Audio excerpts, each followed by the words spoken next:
transgender dia umroh, secara hukum yang pertama bahwa umrohnya saja sudah tidak sah. Bahkan kategorinya masuk kepada haram. Hal ini amat sangat buat saya memalukan bagi bangsa kita yang mayoritas agama Islam. Dia seolah-olah mempermainkan agama. Jangan cuma hanya pengen besar, pengen dikenal, pengen terkenal, lalu menghalalkan segala cara. Buru-buru balik sebelum kematian yang menjemput teman-teman. Nah, tapi kalau tenang-tenang saja, nyaman-nyaman saja, nikmat-nikmat saja, hati-hati, hati-hati, hati-hati. Boleh jadi Allah udah gak mau ngelihat kita.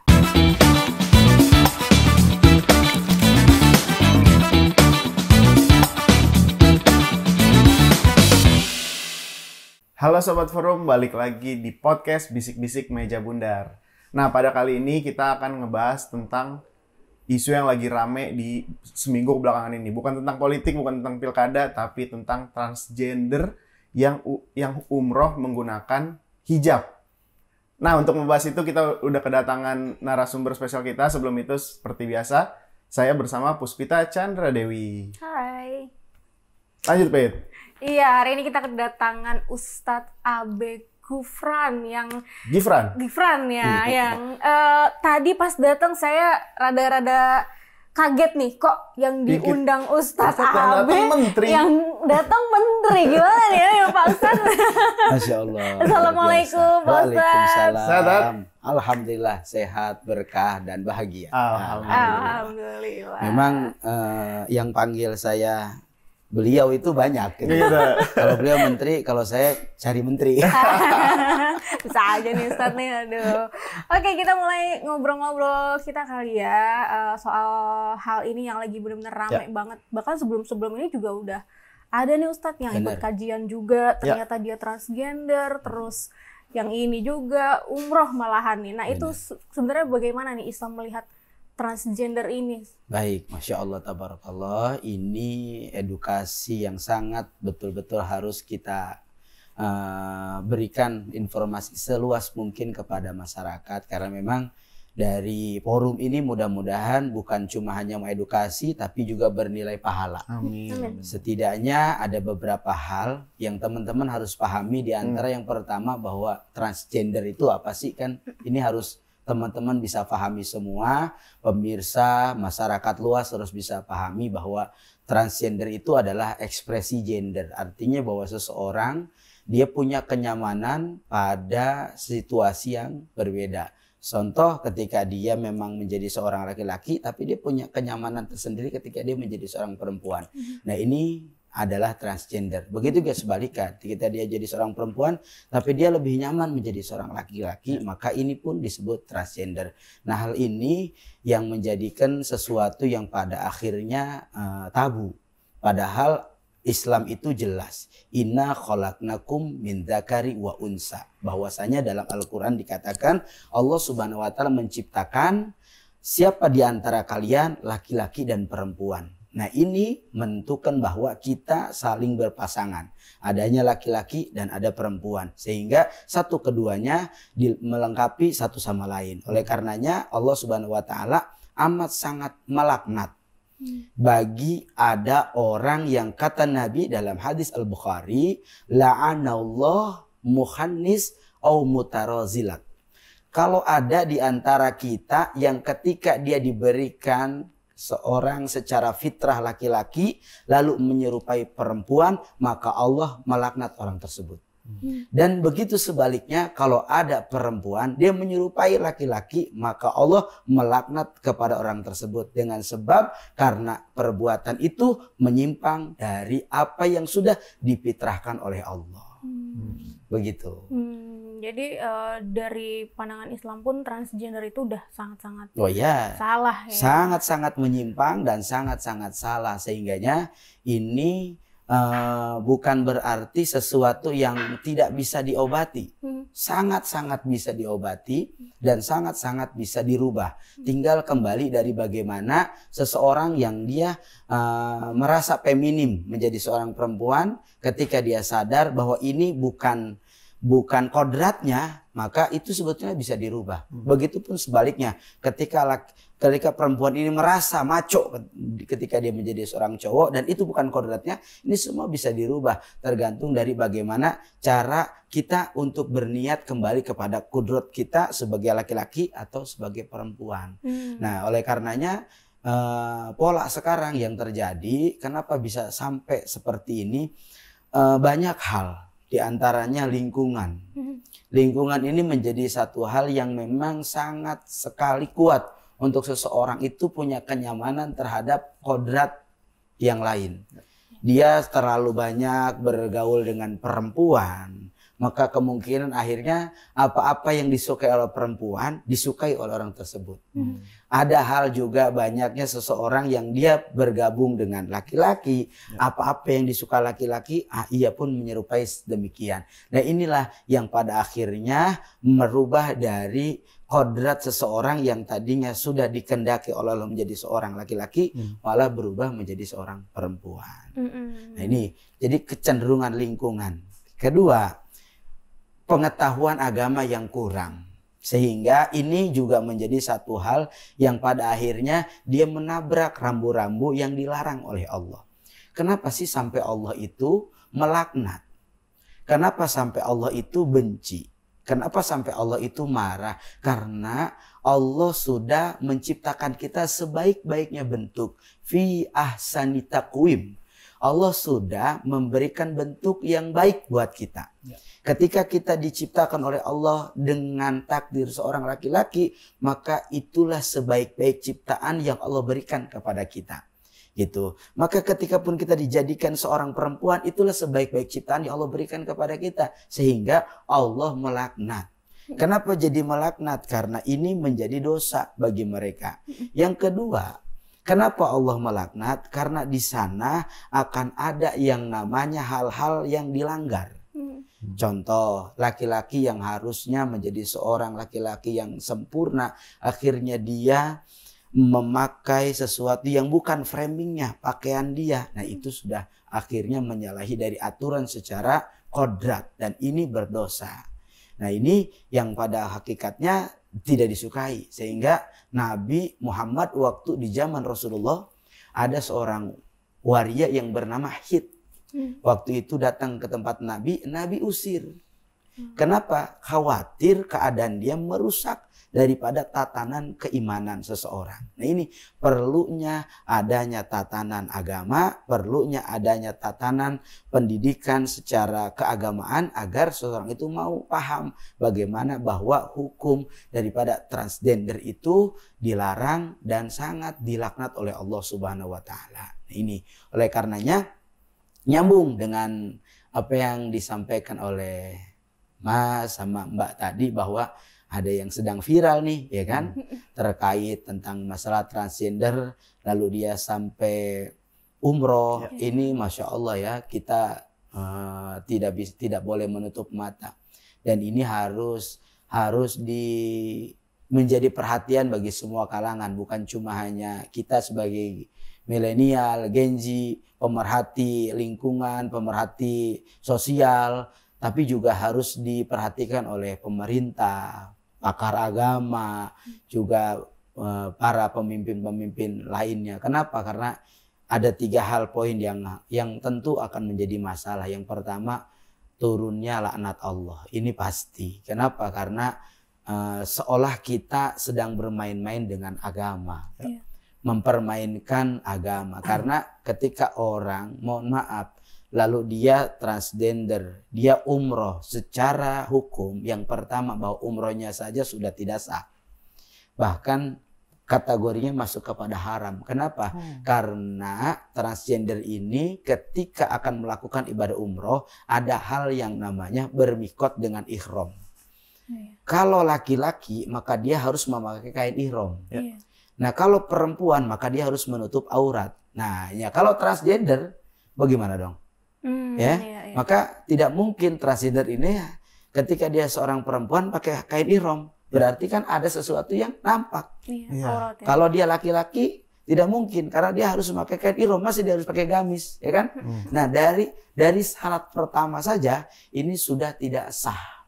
Maka saya katakan orang yang transgender melakukan ibadah umroh maka dikatakan tidak sah. Karena apa? Karena mereka tidak kembali kepada kodratnya. Dari secara syaratnya aja sudah tidak sah. Nah, yang pertama. Yang kedua, transgender umroh ini bukan yang tadinya berpikirnya mau dapat pahala, tapi malah peluang mendapat banyak dosa. Sangat berpeluang mendapat banyak dosa. Kenapa menjadi sangat peluang dapat banyak dosa? Yang pertama, dia secara keinginan ingin mendapatkan berkah, mendapatkan ampunan, malah mendapatkan laknat. Karena apa? Karena cara yang pertama yang dia lakukan sudah salah. Yang kedua, dia seolah-olah mempermainkan agama bahwa laki-laki itu saat beribadah tidak bisa bercampur dengan perempuan dalam hal tertentu. Nah, kalau dia ini seorang laki-laki lalu dia bercampur dengan perempuan, ada aurat-aurat perempuan lain yang tidak boleh dilihat saat tertentu, maka dia lihat, maka akan memunculkan banyak dosa. Bahkan akan memunculkan sesuatu yang lebih jauh dari itu. Tidak tertutup kemungkinan transgender itu akhirnya menimbulkan syahwat yang baru karena melihat sesuatu yang berbeda. Nah, itu pun akan memungkinkan terjadi macam hal-hal yang kita tidak inginkan. Akhirnya bukan malah mendatangkan ampunan, mendatangkan pahala, tapi malah peluang daripada memperluas dosa. Yang kedua. Yang ketiga, ini bisa menjadi fitnah besar. Kenapa jadi fitnah besar? Karena yang datang ini adalah tamunya Allah. Punya predikat tamu Allah. Terus datangnya dari negeri yang katanya mayoritas umat Islam terbesar, terbanyak. Lalu pemahaman kredibilitas terhadap keyakinan beragamanya itu akan dipertanyakan orang. Tingkat pemahaman agamanya pun akan dipertanyakan orang. Dan ini akan menjadi fitnah bagi negara. Kalau ini dibiarkan, kalau ini akhirnya tidak ada penanganan yang cepat, sikap tegas dari pemerintah, dan ini akan akhirnya menjadi fitnah buat negara. Kenapa? Nanti kalau misalkan seorang ini ternyata, mohon maaf, di luar batas dia melakukan sesuatu dengan negara lain, dengan orang lain, akhirnya orang tahu, viral lah. Oh ternyata, mohon maaf, transgender ini datang dari Indonesia. Lalu itu, bayangkan, bukan cuma hanya nama kita yang malu, nama agama Islam juga yang malu, tapi nama negara pun malu. Kenapa? Kita menjadi negara yang tidak mendidik. Kita menjadi negara yang tidak punya norma bagaimana ketika seorang itu melakukan ibadah. Dan ini menjadi titik poin besar. Bukan cuma hanya urusan dengan Allah, tapi juga urusan dengan nama baik negara kita. Sehingganya perlu ada pengawasan. Pengawasan yang kuat, pengawasan yang ketat, kerjasama bukan cuma hanya pemerintah, tapi juga pihak travel. Jangan cuma, mohon maaf, karena pengen naik rating, mohon maaf saya tidak mengecilkan travel manapun, tidak ada. Jangan cuma hanya pengen besar, pengen dikenal, pengen terkenal, lalu menghalalkan segala cara. Menabrak norma-norma yang seharusnya tidak ditabrak. Gitu. Nah, sehingga ini pun harus ada aturan. Jangan sampai travel tersendiri lalu seenaknya, tapi juga menabrak dari batas-batas yang tidak boleh ditabrak. Itu. Begitu juga dari pihak imigrasi. Kalau ini memang laki-laki, kita kan kalau masuk bandara itu kan cek imigrasi ya. Ketika di datanya laki-laki, nggak mungkin dong pakai jilbab. Ketika mau ibadah, pasti dong dia di foto pasportnya itu sudah pasti laki-laki dan dia tidak pakai hijab, dipakai jilbab, ya. Nah, ketika nanti pas kenyataan di lapangan lalu dia berhijab, oh ini tidak bisa dibenarkan, tidak bisa untuk masuk. Kenapa? Karena tidak sesuai dengan identitasnya. Nah, ini jadi harus ada kerjasama antara pemerintah, begitu aturan yang dibuat untuk travel, juga aturan yang diberlakukan di imigrasi saat pelaksanaan ibadah umroh. Ini semua harus dibangun. Sehingga hal seperti ini bukan berarti kita ingin ibaratnya ingin merendahkan siapapun, tidak ada di sini. Tapi kita yuk mumpung, karena tidak ada lain. Kehidupan ini Allah sudah ciptakan laki-laki dan perempuan. Kembalilah pada kodratnya. Adapun misalkan ada dua nih ya. Ada yang begitu tercela, ada yang mohon maaf, ada transgender tidak tercela, ada transgender yang tercela. Nah, jadi transgender yang tidak tercela itu yang memang ketika dia lahir, kan ada orang yang ketika dia lahir sudah punya apa ya, pengennya tuh berdandan dari lahir, tapi dari lahir pengennya tuh bersoleknya kayak perempuan, tapi tidak syabah, tidak menyerupai banget. Tapi ada itu orang seperti itu. Tapi ketika memang itu tidak berlebihan, maka itu tidak tercela. Gitu. Yang terpenting batas-batasan itu tetap dia memakai pakaian laki-laki dan berusaha untuk terus menjadi laki-laki. Gitu. Walaupun secara lahiriah ketika dia lahir itu seperti seolah-olah Allah salah nyiptain nih. Dulu sebenarnya gue kayaknya perempuan ya kudunya deh. Perasaan gue halus banget masalahnya. Ada yang begitu kadang-kadang. Itu ada banyak gitu lah. Tapi kalau itu keluar rasa itu mulai dari lahir sudah muncul, itu namanya transgender tidak tercela. Artinya dia berusaha untuk menjadi kembali kodrat seutuhnya, menjadi laki-laki ya laki-laki, perempuan. Yang tercela itu sudah jadi perempuan, jadi laki-laki. Sudah jadi laki-laki, berusaha untuk jadi perempuan, dan sekarang banyak. Jana, mohon maaf, bukan urusan dunianya. Karena besok hari saat kita akan kembali sesuai dengan kodrat kita. Hari ini kita mati-matian menjadi kodrat yang lain. Dirubah ininya, merubah itunya, mengoperasi ininya, mengoperasi itunya. Pas ketika mohon maaf pulang kembali dia kepada Allah, tetap harus kembali kepada kodratnya. Islam tidak ada bahasa taksis, tidak ada bahasa yang namanya pengecualian. Oh karena dia mohon maaf sudah seperti banget perempuan, gitu ya. Sudah ada kan yang sudah seperti banget perempuan. Mukanya perempuan banget, suaranya perempuan banget, body language-nya perempuan banget. Oh ini sudah kodratnya, kalau udah begini berarti cara memakamkan, cara memandikan, cara mengkafaninya semua harus perempuan. Nggak bisa. Harus kembali kepada kodratnya.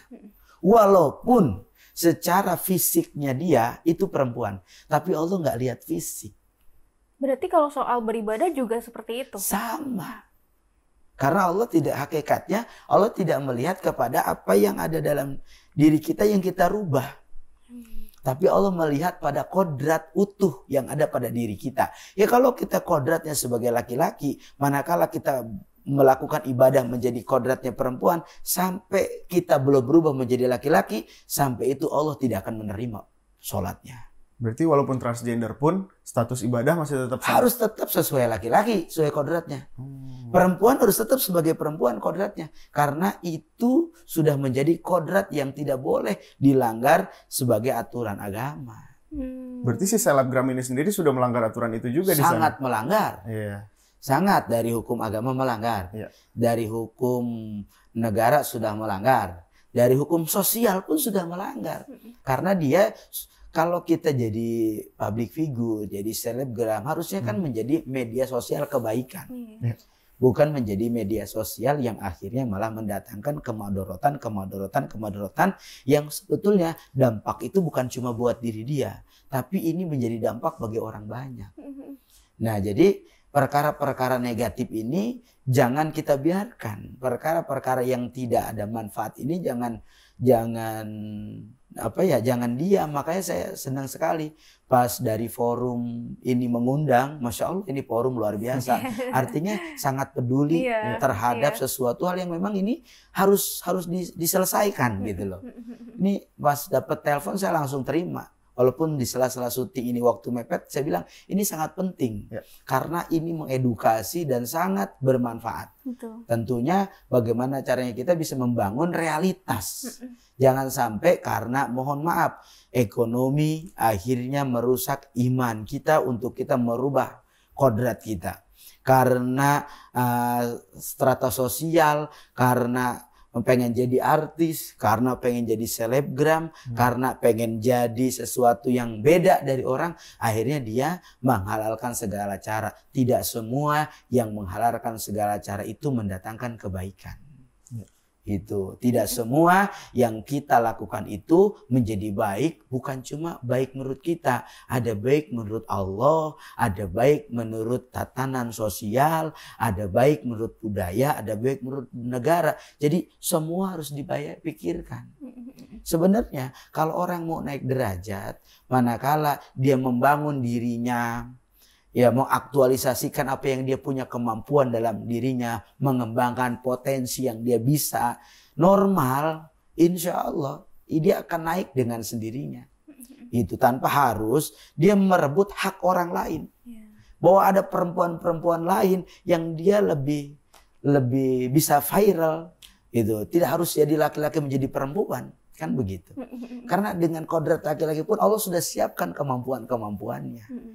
Itu berarti dia tidak percaya gitu. Nah, akhirnya kan kembali kepada dia ketidakpercayaan dengan kemampuannya. Sehingga inilah pentingnya bagaimana kita membangun agama dalam diri kita, membangun kedisiplinan dalam hidup kita, dan menjadi kita orang ketika kita melangkah, kira-kira nih langkah kita ini bisa jadi contoh baik nggak sih buat orang lain gitu. Kira-kira yang kita lakukan ini bisa jadi hal yang positif nggak sih buat orang lain. Kalaupun tempatnya baik, niatnya baik, tapi kalau caranya salah, kira-kira jadi baik apa enggak? Enggak. Tidak, belum tentu diterima baik sama orang. Tempatnya baik, di mana? Di Mekah loh, di Madinah. Niatnya baik, ibadah, ya. Tapi kalau caranya tidak baik, belum tentu diterima orang-orang banyak. Nah ini, maka kita harus tahu tempatnya baik, caranya harus baik, niatnya harus baik, maka semuanya harus seimbang. Tapi kalau hal-hal ini tidak dilakukan secara seimbang, maka pasti akan datang timbul, nah, macam komentar banyak orang. Nah, betul. jadi jangan salahkan komentar orang. Jangan salahkan ini semua terjadi. Jangan salahkan orang mulai mengomentari. Itu semua terjadi karena kita punya reaksi. Ya, karena kita punya action. Nah, kalau actionnya kita baik, pasti nilai konsen orang terhadap action itu akan baik. Tapi kalau actionnya tidak baik, maka konsen orang pun akan menyampaikan semua hal-hal yang bagaimana cara yang tidak baik ini harus ke arah yang baik. Begitu. Jadi dari forum ini kita harus bisa memilah bagaimana kita bisa membangun diri tapi tidak juga menabrak hal-hal yang tidak seharusnya kita tabrak. Begitu. Gini Tat, misalkan kalau kita kan laki-laki yang saya tahu kalau kita sudah tidak sholat Jumat 3 kali itu harus syahadat lagi Tat. Betul. Nah untuk transgender ini kayak gimana Tat? Nah, kan nggak mungkin dia melakukan sholat Jumat. Benar. Nah jadi akhirnya nih gara-gara ketika kita seolah sudah merasa bahwa kita sudah pindah kodrat, sudah menjadi perempuan seutuhnya. Itu menurut rasa ya, bukan menurut keimanan. Coba kalau ditanya menurut keimanan, sah tidak? Tidak sah. Karena itu bicara menurut keimanan. Tapi kalau bicara menurut rasa, menurut dia kayak saya sih sudah seutuhnya menjadi perempuan ini karena body saya seperti sudah perempuan. Tetap bagaimanapun itu bukan malah mendatangkan daripada rahmat Allah. Yang ada dia sedang mempersulit hidupnya di hadapan Allah. Makin dia tidak kembali, makin kesulit dia akan mempertanggungjawabkan semuanya. Gitu. Makin tidak sadar, makin dia akan berat untuk mempertanggungjawabkan itu. Maka kalau dalam hal ini dia tidak melakukan ibadah, apalagi ibadahnya juga hanya sebagai formalitas. Tidak. Orang yang memang betul-betul ibadah kepada Allah, maka dia akan ibadah dengan sepenuh diri. Ya kalau laki-laki dengan cara laki-laki. Ya kalau perempuan dengan cara perempuan, itu namanya ibadah sepenuh diri. Tapi kalau sudah transgender seperti ini, biarpun dia berdoa kepada Allah, dia minta ampun kepada Allah, kalau dia belum bertobat untuk kembali kepada kodratnya, Allah belum terima tobatnya. Jadi Allah kan maha rahman rahim Ustaz. Allah kan maha penyayang. Allah kan rahmannya lebih banyak. Betul. Tapi dari sisi mana dulu? Ya kan? Dari sisi sudah belum kita taubat nih untuk kembali kodratnya. Di situ baru pintu rahmat dan pintu Allah akan dibuka ampunannya kepada orang itu. Tapi kalau kita minta ampunnya lagi bermaksiat. Kita minta ampunnya lagi maling. Kita minta ampunnya lagi melakukan hal-hal yang tidak disukai oleh Allah. Kira-kira diterima nggak belum? Tidak. Jadi minta ampun itu bukan cuma minta ampun aja, tapi ada niatan untuk tidak melakukan kembali. Itu yang dinamakan taubatan nasuha atau permohonan yang sungguh-sungguh. Lalu bagaimana Allah akan mengampuni kalau kita saja dalam kondisi yang tidak sepantasnya di hadapan Allah. Nah ini. Betul. Jadi akhirnya ini akan menjadi sesuatu yang malah kasihan. Kita kasihan bagi pelaku-pelaku transgender ini harus menjadi prihatin. Lalu apa yang harus kita buat? Jangan dijauhin. Mereka itu saudara kita. Mereka itu adalah bukan orang lain di antara kita. Apa yang harus kita buat? Rangkul. Yang harus kita buat adalah ajak duduk bersama. Ajak ngobrol, ajak diskusi. Jangan dikucilkan. Kalau dikucilkan berarti apa bedanya kita sama dia? Kalau dihina apa bedanya kita sama dia? Kalau dicaci maki apa bedanya kita sama dia? Maka Islam itu mengajarkan untuk apa? Mu'asyarah bil ma'ruf. Ajak ngobrol penuh kebaikan. Katakan kalau ini salah. Dengan persuasif. Dengan cara yang sejuk. Menenangkan. Tidak menghakimi. Atau tidak mengklaim, lu ahli neraka. Jangan. Gitu, jangan. Boleh jadi dia ini kategori padahal orang yang besok ahli surga. Kenapa? Karena kita nggak tahu buat besok dia dapat hidayah. Maka nggak boleh dulu. Gitu, nggak boleh kita mengklaim orang ini pasti masuk neraka. Nggak mungkin. Bisa jadi di ujung waktunya dia akan bertaubat. Bisa jadi dia setelah lihat podcast ini dia akan kembali kepada kodrat seutuhnya. Jadi tidak ada rahmat Allah yang dibeda-beda. Allah tuh rahmatnya ke semuanya. Tinggal mau enggak kita balik ke Allah. Nah jadi tinggal diajak persuasif. Ngobrol. Kadang orang itu kenapa dia tidak mau berubah? Dia malu. Dia malu seolah-olah dia hina.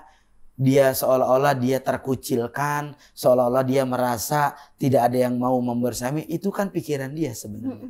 Tapi cara pandang kita tidak demikian seperti yang dia pandang ke kita. Nah oleh karenanya kalau kita menemukan hal demikian, kita rangkul, kita kasih pemahaman, kita kasih edukasi, terlebih kita kuatkan imannya. Itu yang penting.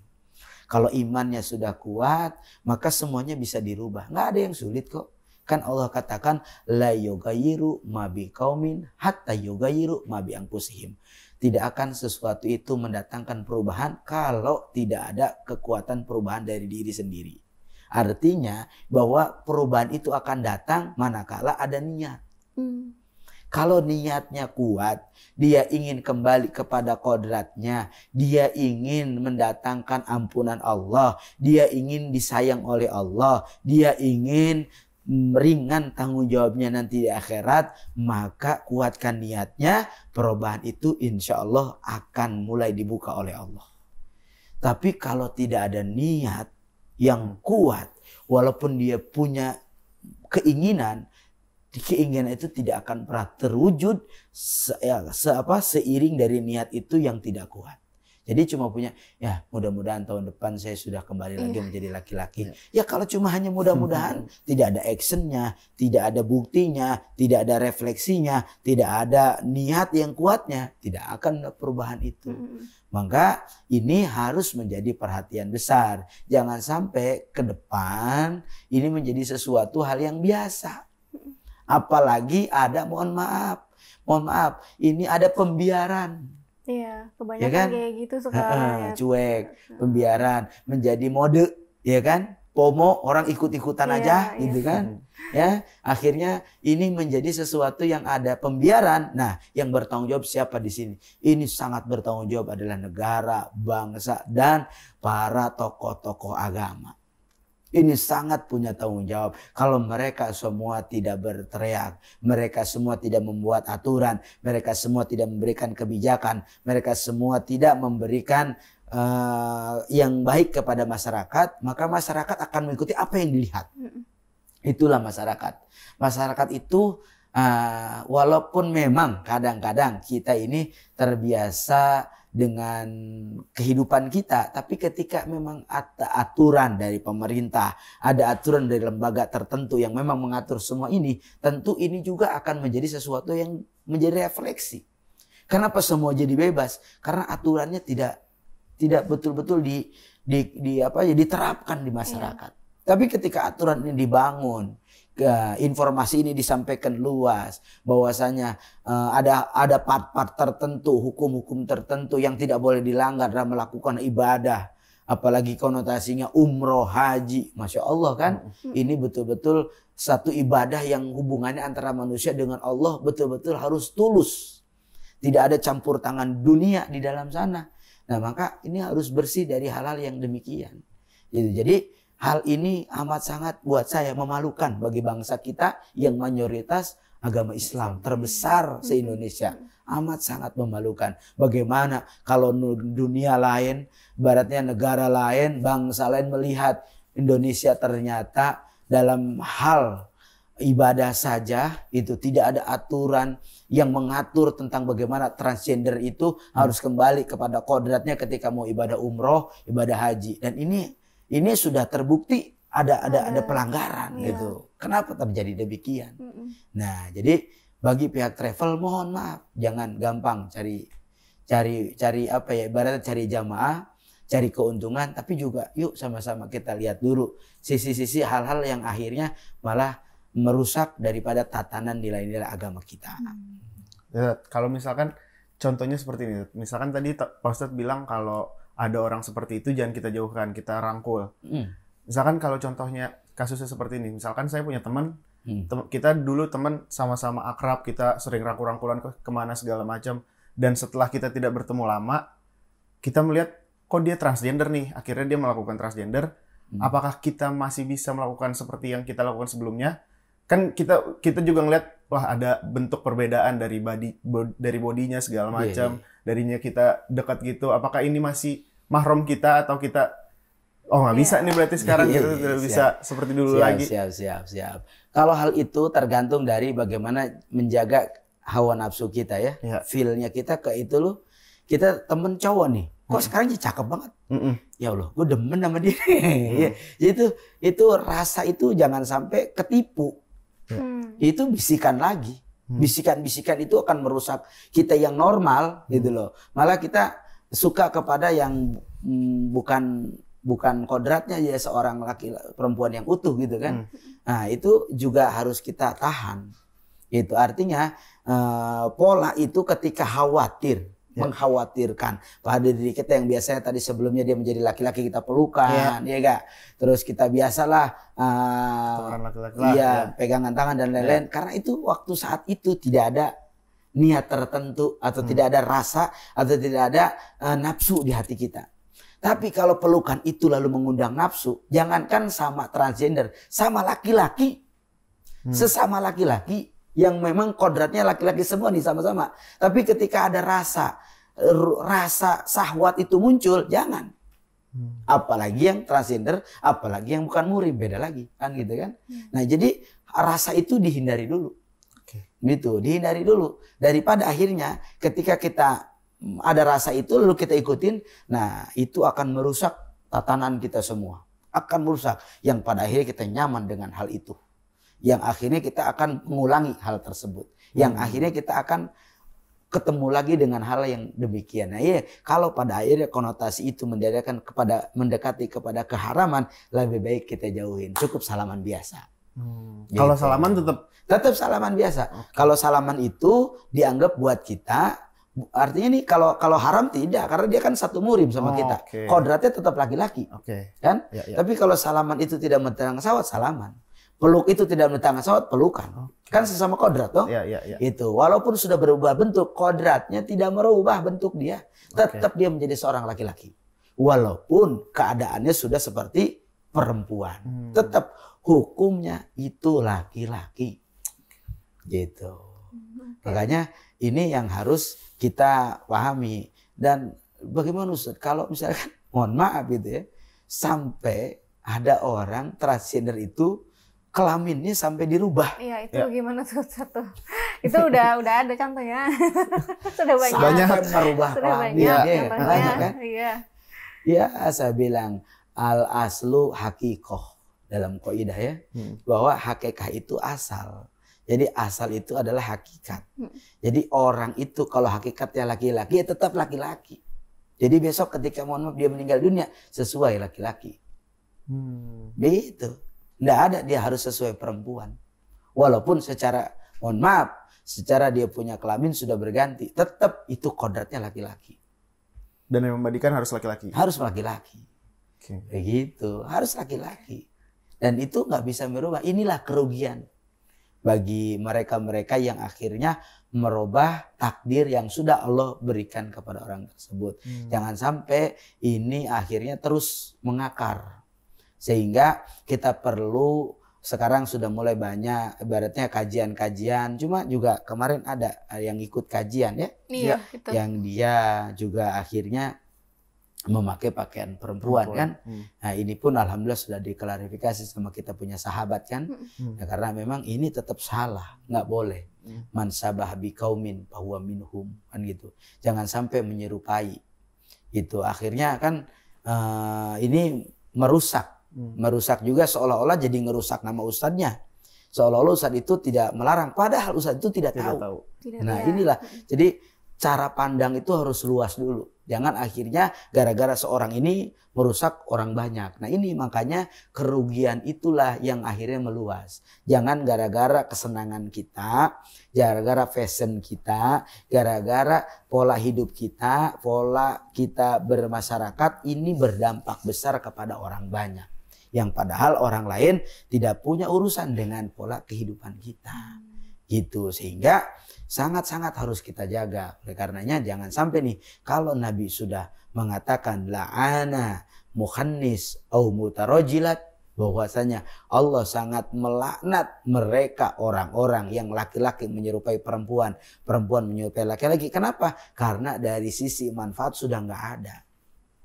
Gitu. Dari sisi manfaat sudah nggak ada, dari sisi kebaikan sudah nggak ada, bahkan ini cuma hanya akhirnya jadi apa ya? Ibaratnya jadi hal yang membuat masyarakat tuh menilai itu tuh nggak ada.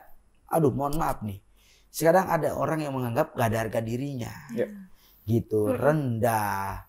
Bukan hal yang buat dibanggakan, tidak ada yang bisa dibanggakan. Walaupun secara kita boleh melakukan apa saja secara hukum manusia, boleh. Tapi ada batas-batas yang harus kita jaga untuk menjadi orang yang tentunya bisa dihargai oleh orang lain. Begitu. Ada juga yang bilang, saya kan begini nyari nafkah. Padahal ada seperti ya, itu. Ada. Saya kan begini juga untuk anak saya. Iya. Untuk orang tua saya gitu ya. Iya. Ya kalau kita lihat rasa mungkin itu empati. Iya. Ya, tapi hukum itu nggak begitu. Iya. Hukum nggak begitu. Ada cara yang Allah kasih, ittaqullah yaj'al lahu makhraja. Bertakwalah engkau kepada Allah, maka rezeki itu akan dibuka oleh Allah. Konsepnya takwa dulu. Kan begitu. Itu mah alasan dia aja untuk bagaimana orang lain akhirnya gampang iba. Masyarakat Indonesia itu mudah kasihan, gampang iba, tapi tidak melihat bahwa apa yang terjadi dulu nih. Latar belakangnya. Latar belakangnya apa dulu nih? Gitu loh. Cara mencarinya gimana dulu nih? Nggak dilihat dulu. Kita tuh kadang-kadang ketipu dengan itu semua. Yang dia lihat ibanya, kasihannya. Orang itu tuh begitu karena dia kan lagi nolong emaknya sakit. Ya, jadi kasihan dulu yang dilihat orang Indonesia. Kecenderungan kita itu kasihan yang dikedepankan, tapi dia lupa dengan hakikat yang ada di belakang. Ini sudah betul belum nyarinya? Caranya sudah benar belum? Itu kan niatnya baik, tapi kalau caranya tidak baik, tidak akan mendatangkan kebaikan. Ini yang harus kita pahami dari semuanya. Maka jangan pernah menganggap sesuatu itu lalu menganggap bahwa oh niat dia baik kok, nggak ada yang salah. Iya memang niat baik, tapi caranya lihat sudah baik belum. Nah ini yang terus kita lihat dan ini harus kita luruskan. Bukan cuma hanya kita melihat dari sisi bahwa dia udah nangis kasihan. Jangan lihat nangisnya saja. Iya. Ya. Jangan lihat tanggung jawabnya dia. Ada cara-cara tertentu yang harus kita refleksi. Agar apa? Agar kita juga adil untuk memahami setiap permasalahan. Itu sehingga Al-Quran sudah jelas. Ittaqullah yaj'al lahu mahraja wa yarzuqhu min haitsu la yahtasib. Takwa saja kepada Allah cukup. Yaj'al lahu mahraja, nanti Allah akan bukakan pintu rezeki yang tidak pernah kita sangka, min haitsu la yahtasib, dari sesuatu yang tidak pernah kita perkira. Kita bangga sama diri kita, Allah sudah takdirkan menjadi seorang laki-laki. Berbuatlah amal soleh, ibadahlah yang baik, fokuslah dengan pekerjaan yang kita bisa lakukan, bersyukur dengan apa yang Allah kasih, sabar dengan apa yang memang saat ini terjadi. Nah, rezeki itu berganti. Ada kadang sedang, ada kadang banyak, ada kadang sedikit, ada kadang di atas, ada kadang di bawah. Itulah pola kehidupan. Itu maka ketika mereka sudah transgender berarti ini mereka tidak merasa nyaman dengan takdirnya. Dia seolah sudah tidak bersyukur kepada Allah dengan apa yang Allah kasih sebenarnya. Jadi orang yang kufur siapa? Orang yang tidak merasa nikmat Allah kepadanya, tapi dia tidak pernah merasa, itulah orang kufur. Jangan sampai kita jadi orang kufur. Jangan sampai kita jadi orang yang merasa Allah itu nggak sayang sama kita. Apalagi kita paling merasa diuji sama Allah. Kok gue diuji banget ya, orang lain enggak kayaknya. Ada yang gitu kan ya. Ada. Merasa paling diuji. Merasanya dia paling diuji banget, orang lain enggak pernah diuji gitu kan. Rasanya kayaknya paling enggak disayang Allah, enggak begitu. Padahal ujian datang itu kepada kita buat apa? Buat kita dekat ke Allah. Saat Allah uji kita, jangan merasa bahwa kita merasa paling diuji. Tapi ujian ini datang, tujuannya biar apa? Biar kita dekat ke Allah. Ternyata ujian itu datang buat kita dekat ke Allah. Bukan malah ujian datang kita malah jauh ke Allah. Itu salah. Nah jadi ketika kita diuji dengan pribadi yang sekarang ekspresi gender atau transgender ini ujian. Mampu nggak kita kembali lagi kepada kodrat atau fitrah kita sebelumnya? Kalau kita mampu kembali kepada kodrat kita sebelumnya, fitrah kita sebelumnya, berarti ini orang lulus dari ujiannya. Tapi kalau dia tidak mampu kembali dengan kodratnya, dengan fitrahnya, berarti Allah sudah tidak memberikan hidayah kepada orang tersebut. Begitu. Kan ada orang yang dia masih diberi hidayah itu tandanya di hatinya masih ada rasa gejolak. Ya Allah yang saya lakuin ini salah. Berarti itu akan ada timbul hidayah. Ya Allah yang saya buat ini ternyata nggak benar. Ya Allah yang menurut saya nyaman ini ternyata bukan rumah. Ya kan? Bukan tempat saya. Ya Allah yang buat saya selama ini jadi terkenal itu ternyata bukan jalan yang baik gitu loh. Saya mau kembali ya Allah. Nah ketika dia sudah ada rasa berpikir itu ternyata mulai ada pintu hidayah. Gitu. Jangan takut ketika lalu kembali jadi kodratnya menjadi laki-laki lalu miskin. Jangan takut. Kan rezeki bukan ukuran dari apa yang kita lihat. Semua datang dari Allah. Enggak apa-apa kita sederhana, yang penting bersama ridho Allah. Yang penting bersama dengan sayangnya Allah. Buat apa kita terkenal, kita merubah diri, merubah kodrat, merubah fitrah, tapi pada ujungnya enggak dilihat oleh Allah. Pada akhirnya enggak disayang oleh Allah, malahan dilanat oleh Allah. Buat apa? Capek-capek nyari dunia, tapi yang ngasih dunia ngelaknat kita. Ya kan? Buat apa siang malam cari dunia tapi yang ngasih dunia malah nggak suka sama kita? Buat apa? Nah lebih baik kita sederhana tapi yang punya yang maha memberi lebih sayang sama kita. Nah pilihannya tinggal itu. Jadi kalau ada teman-teman yang saat ini sedang dalam kondisi transgender, merasakan kefeminiman lebih nyaman daripada kodratnya sebagai seorang laki-laki, kalau di hati teman-teman semua ada rasa bahwa saya harus kembali. Ini ujian. Ini bukan dunia saya. Ini bukan kodrat saya. Ini bukan fitrah saya. Berarti teman-teman di situ ada kasih sayang Allah. Buru-buru balik sebelum kematian yang menjemput teman-teman.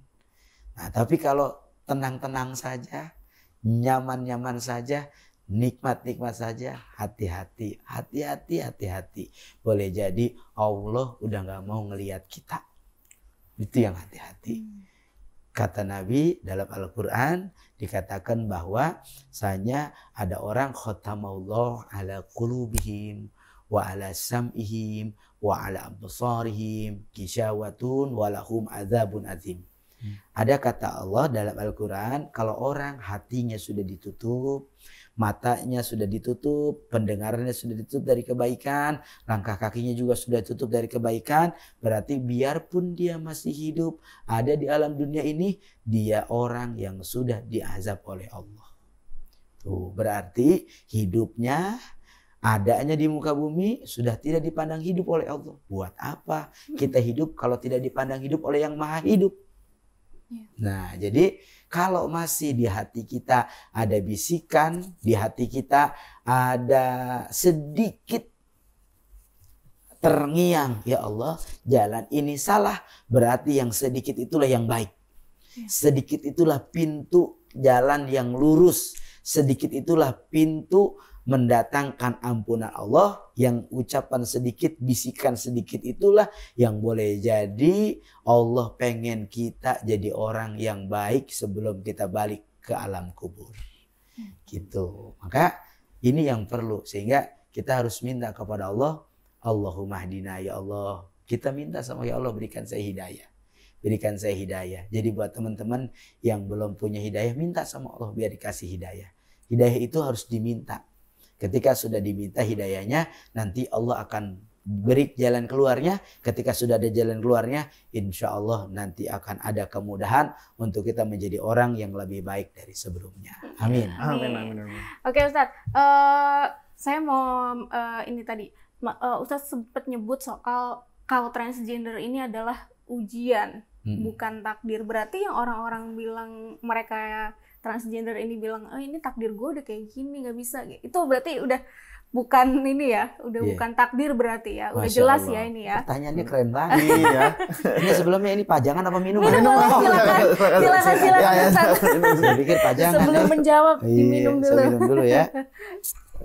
Nggak ada ikannya, Tat. Aman, Tat. Wih, keren banget pertanyaannya. Benar. Ada orang yang mereka mencari pembenaran. Sehingga dia bilang, kan gua kayak gini tuh udah takdir. Gimana kalau udah takdir? Masa iya gitu kan? Udah terima aja, namanya juga takdir. Memang takdirnya harus jadi transgender, gimana lagi? Salah. Itu bukan takdir. Tapi itu adalah hawa nafsu. Keinginan kita yang dimana mungkin karena keadaan kita memaksa untuk seperti itu. Keinginan itu karena ketertarikannya mulai dari pertama, dia pengen punya teman banyak. Sehingga dengan cara dia menjadi transgender, dia banyak teman. Kedua, keinginannya dia pengen banyak duit. Ketika dia jadi transgender, gampang dapat duit. Dia pengen popularitas. Nah, ketika dia pengen ini popularitas, maka dia harus jadi transgender. Karena kalau jadi kodrat mah lama gitu. Kalau jadi transgender mah cepat misalkan. Jadi jalur pintas ini diambil. Nah, jadi ada tujuan-tujuan tertentu. Atau komunitas. Karena memang lingkungan dia ngebentuk menjadi transgender. Gitu, mau nggak mau akhirnya dia ke bawah. Nah, semua itu ujian. Siban nas. Hei wahai manusia, tidak ada orang yang tidak diuji oleh Allah. Semua ujian. Maka ketika dia menjadi transgender itu ujian. ujian bagi dia. Manakala dia bertemu dengan orang yang memang sudah transgender, bisa nggak dia menjadi kodratnya secara utuh? Pertama. Manakala ada orang yang menawari, ketika kamu pengen dapat duit gampang, nih kamu jadi ini aja, mau nggak? Nggak apa-apa, bohong-bohongan aja deh. Niatnya bohong-bohongan awalnya. Akhirnya jadi kebawa kan? Akhirnya jadi kebawa. Nah itu pun tetap ujian. Kamu mau popularitas gampang, cepet, gampang loh. Ini ada komunitas ini, bisa jadi popularitas, cepet, endorse-nya banyak, tenang aja dan lain-lain gitu loh, ya kan? Nah itu ada tujuan ini. Nah itu tetap ini semua ujian. Tapi ketika dia tidak, saya pengen jadi seutuhnya menjadi pribadi saya. Kodrat saya sebagai laki-laki, kalau rezeki saya sebagai laki-laki ini ya ini, kalau saya sebagai perempuan ya ini. Itu maka itu semua ujian. Tergantung dari bagaimana sekarang kita menyikapi ujian ini. Kalau ini ujian kita bisa jadikan jalan untuk dekat ke Allah, maka kita akan selamat. Tapi kalau ujian ini ternyata membuat kita malah jauh dari Allah, ya kita nggak selamat. Gitu, karena nanti kita akan dipanggil oleh Allah dengan pertanggungjawaban yang semuanya. Gitu. Jangan sampai apa yang Allah sudah kasih sama kita ini kita rubah, bagaimana tanggung jawabnya. Nah ini, maka ini adalah ujian. Tergantung dari bagaimana kita bisa menyikapi. Mudah-mudahan teman-teman yang sedang diuji dengan transgender ini, semoga kita doakan. Dan saya sangat mendoakan dimanapun berada. Kalau memang ada yang dekat wilayah saya, boleh bertemu dengan saya, kita ngobrol, kita sharing, kita cerita, kita bagaimana caranya untuk bisa kembali lebih baik dari sebelumnya, menjadi kodrat yang seutuhnya. Maka ini adalah ujian teman-teman semua. Yuk sama-sama pelajarin, sama-sama kita pahami. Kalau kita sadar ini adalah ujian, insya Allah saat teman-teman melewati ujian ini, boleh jadi ada derajat besar yang lebih dari teman-teman hari ini rasakan. Ini mah kecil, yang teman-teman hari ini mungkin tidak seberapa. Tapi ketika teman-teman balik kepada kodrat teman-teman sendiri, saya yakin ada kebahagiaan besar yang Allah siapkan lebih dari apa yang hari ini didapat. Gitu. Ada lagi yang mau ditanya? Tadi saya penasaran, mau kembali ke yang tentang ada yang ikut takziah itu, Tat.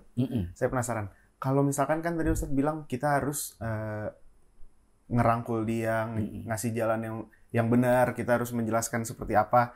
Dan ini tuh bukan seorang transgender orang ini, tapi dari lingkungannya bukannya meluruskan, tapi malah ayo deh ikut aja, nggak apa-apa, pakai kayak gini, dan dia ikut di lingkungan itu, bukannya malah meluruskan, tapi malah mendukung. Ya, itu seperti apa? Iya, ya jangan nambah jariah dosa ya. Iya, artinya nih sudah ini salah. Ya, didukung kesalahannya.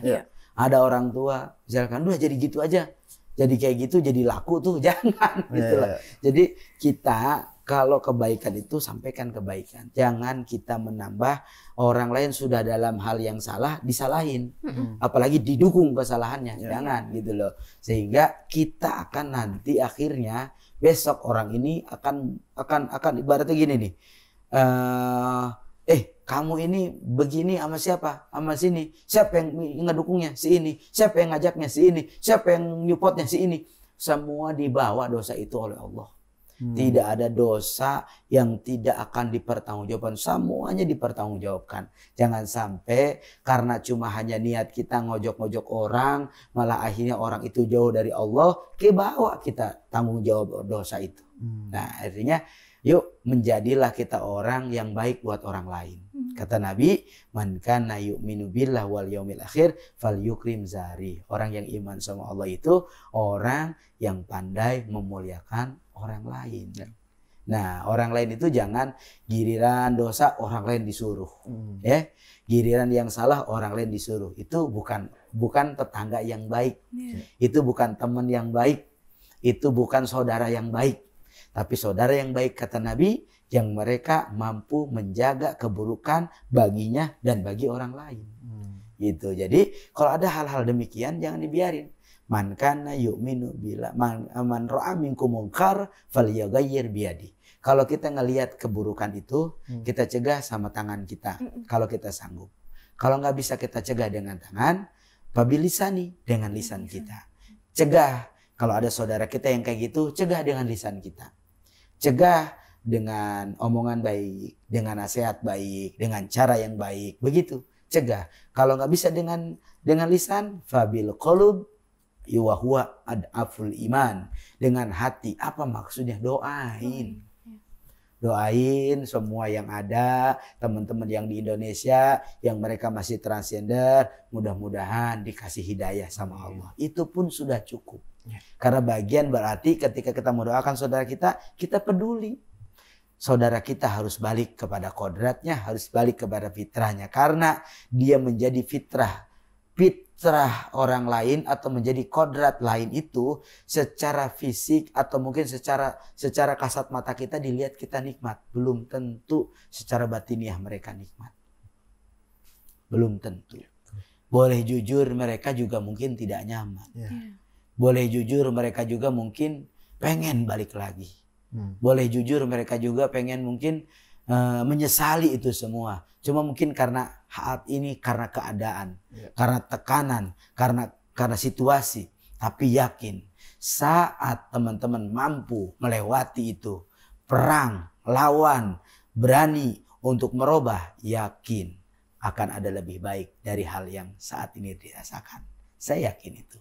Oke, ada lagi yang udah cukup. Oke. Atau kita mau ngomongin politik mumpung ada main politik. Aduh. Beloknya jauh ya. Ya Allah, berasa jadi menteri lagi. Abis mirip banget ini, gimana nih Sobat Forum? Dari tadi ngobrol juga kirain sama siapa ya. Oke, mungkin untuk terakhir kali ya closing statement dari Ustadz untuk kita semua dan juga untuk mungkin teman-teman Sobat Forum yang masih terperangkap di menjadi transgender gitu, ada pesan-pesannya? Baik, Masya Allah tabarakallah, saya sangat senang sekali bisa hadir di forum yang luar biasa, Meja Bundar. Dulu saya ingat Meja Bundar ini pada saat BPPKI. Tapi hari ini Meja Bundarnya banyak keberkahan, banyak kebaikan, dan mudah-mudahan bukan kali episode ini saja, tapi akan ada kebaikan-kebaikan di episode selanjutnya. Amin. Intinya bersyukurlah dengan apa yang Allah berikan kepada kita. Kodrat yang Allah turunkan kepada kita adalah kodrat yang sebaik-baiknya. Sehingga dengan fitrah itulah Allah turunkan keberkahan. Menjadilah laki-laki yang seutuhnya, karena laki-laki yang seutuhnya orang yang paling dicintai oleh Allah. Menjadilah perempuan yang seutuhnya, perempuan seutuhnya itu orang yang paling dicintai oleh Allah. Jadi kalau ada di antara kita yang tidak bersyukur, bukan karena Allah nggak ngasih sama kita, tapi masih kurang iman kita. Yuk kita perbaiki iman kita sehingga rezeki yang kita cari halal, dan yang halal ini mendatangkan banyak keberkahan. Jangan cuma banyak rezekinya tapi tidak mendatangkan kebaikan apa-apa di hadapan Allah. Percuma kita haji korupsi. Percuma kita sholat tapi tidak melakukan kebaikan. Percuma kita zakat tapi duitnya dari pinjol. Judi online, percuma. Begitupun ketika kita menjadi orang yang transgender. Apa yang akan kita berikan ke Allah kalau diri kita aja belum seutuhnya? Bagaimana kita mau dapat ampunan Allah kalau diri kita saja belum seutuhnya? Maka yuk, mumpung di hati teman-teman masih ada hidayah, masih ada kebaikan, masih ada orang yang ngingetin, masih ada orang yang sayang, masih ada orang yang mau ngajak pada kebaikan, anggap semua itu adalah kasih sayang dari Allah, dan mudah-mudahan ini jadi jalan kebaikan buat kita. Amin. Jangan disalah tafsirkan. Apa yang dilakukan hari ini bukan untuk menjelekkan siapapun, tidak juga menghinakan siapapun, tapi forum ini dibuat untuk membangun kasih sayang di antara kita agar kita lebih baik hidup dari sebelumnya. Terima kasih. Ya, itu dia pesannya tadi untuk Sobat Forum di rumah yang nonton episode kali ini. Banyak banget yang kita dapetin ya dari Ustadz Abi hari ini, ngobrol-ngobrol kali ini. Gimana? Yofi ada yang mau lanjut aja? Oke, kalau gitu terima kasih untuk Sobat Forum yang sudah menyaksikan episode kali ini. Jangan lupa terus nonton Bisik-Bisik Meja Bundar episode-episode berikutnya dengan narasumber-narasumber luar biasa lainnya. Saya Puspita Chandra Dewi dengan Ya, Fitri Muza pamit. Dan Ustadz Abi pamit. Pamit. Terima kasih Ustadz. Sama-sama. Sampai Terima jumpa kasih. lagi. Terima kasih. Baik. Bye. Baik. Assalamualaikum. Assalamualaikum. Warahmatullahi wabarakatuh.